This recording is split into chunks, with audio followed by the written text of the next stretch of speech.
Alors, Lucien, vous êtes avec vos pommiers, vos pommes. Qu'est-ce que vous faites avec toutes ces pommes? Pommes et poires derrière nous aussi, hein. Alors les pommes, on s'en sert pour faire du cidre. On s'en sert pour manger, à la main.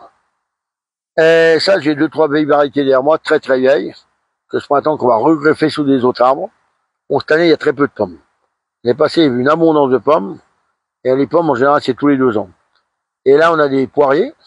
C'est des petites poires marron. On appelle ça des poires laitants. Et ces petits poires laitants, ça fait du cidre super bon. Très sucré. Et ça fait de la très bonne gnôle. Même de la gnôle on les fait cuver tout entière, sans les serrer, on les écrase. Et c'est super bon. Ça, c'est des produits, c'est pas toxique. D'abord, il dit tout chez nous. L'eau de pluie, c'est pour les batteries. L'eau de vie, c'est pour la vie. Voilà. D'abord, les vieux, dans le temps, ils en buvaient pas mal et ils venaient très vieux. Et ils avaient le cerveau en pleine forme. Hein. Et maintenant, les gens, ils ont tous le cerveau détruit par Internet. Et ils leur racontent que des conneries. Alors, cette race de pommes anciennes, c'est quoi? C'est toutes ces pommes. Ben, c'est des pommes qui arrivent à maturité au mois d'août. Elles se conservent pas, elles sont août, septembre. C'est très, très variété. Je ne sais pas le nom qu'elles ont exactement, mais c'est un verger, c'est des arbres qui ont plus de 100 ans, ça. Oui. Et après, ils donnent toujours. Ils sont en mauvais état, on les a taillés et tout, mais elles donnent encore. Mais bon, alors celles-là, cette année, elles ont des vers dedans. Alors, ce que dit une pomme, quand il y a un verre à l'intérieur, c'est que la pomme est bonne. Si vous avez une pomme des verges industrielles qui sont traitées, elles sont belles, elles risquent pas d'avoir de verre. Parce qu'elles sont empoisonnées d'avance pour pas que le verre rentre. Alors le verre, il est pas bête, lui. Là, il se touche pas cette pomme. Je vais pas crever, hein. J'arrive à chez un autre. Bon, c'est malheureusement, on sait pas toutes les années. Il y a de temps en temps une de véreuse. Mais c'est rare, hein. Mais cette année, vu que c'est sec, puis il y a très peu de pommes, elles sont pas bonnes. Et moi, j'ai une variété de pommes.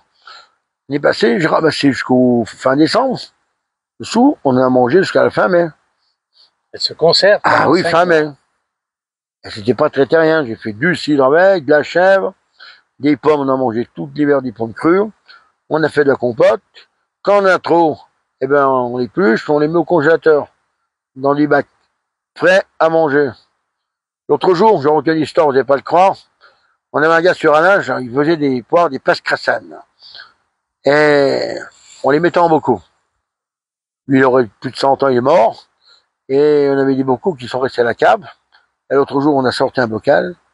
Il avait 30 ans de stérilisation. Il était intact. On a juste remis un peu de sucre dedans. On n'en est pas mort, hein. Stérilisé, nickel. On a remangé un bocal 15 jours après. Je crois qu'il en reste encore un. Malheureusement, il n'y en a plus qu'un. Mais 30 ans. Et ça bouge pas. Parce que c'est des bons fruits.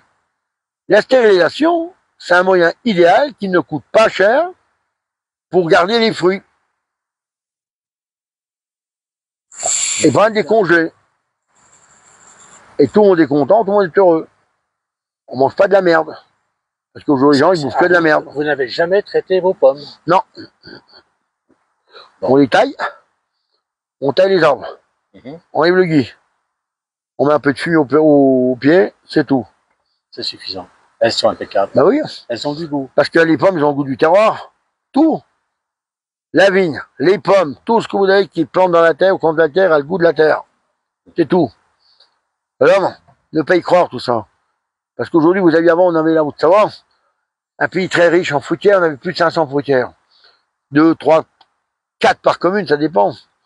Eh bien, chaque différence, chaque fruitière avait un goût différent du fromage. Que ce soit de l'emmental, du reblochon. C'était dû au terroir. Les vaches mangeaient du foin du pays, pas du foin de l'accro comme celle du Grand Bornand. Elles mangeaient tout ce qui était du pays, du foin, des céréales. C'était des vaches du pays. Elles étaient choyées. Elles avaient des super belles cornes. Elles n'avaient pas des vaches à 10 000 litres, mais elles faisaient 15 veaux. C'était des vaches qui gagnent de l'argent. Aujourd'hui, elles rapportent au crédit agricole, mais elles mangent de l'argent aux paysans, ça ne rend même pas compte. Et c'est plus des vaches aujourd'hui, c'est des distilleuses. On donne tout sauf du foin bientôt. Des croquettes, eh ben dis, je t'en donne du foin qui est pas sec. Alors, avec tout ça, comment vous voulez faire du bon fromage? Quand on voit le fromage il y a 50 ans, c'est du fromage qui avait le goût de la noisette. Aujourd'hui, il a le goût de la lessive. En toi, tous les acides qu'ils mettent dedans, comment elle voulu que ce répertoire part? Bon, aujourd'hui, je n'arrive bientôt plus à trouver du bon fromage. C'est horrible. Avec tous ces produits qu'ils mettent dans ces salles de traite, ces machines à terre, ces robots, tout ce lait qui est broyé dans des pompes. Le lait, il est mort, on le rensemence, on fait de la pâte à modeler. Alors qu'avant, le lait était mis à la fruitière dans l'heure qui suivait. Et c'était un mets succulent. Les fromages avaient un goût, mais alors, formidable. Il y avait le goût de tout ce qu'elle mangeait, des betteraves, du foin. Le foin était fait dans de bonnes conditions, il était mûr. Aujourd'hui, c'est plus du foin, c'est de la pelouse. Merci Lucien pour ces explications, merci beaucoup.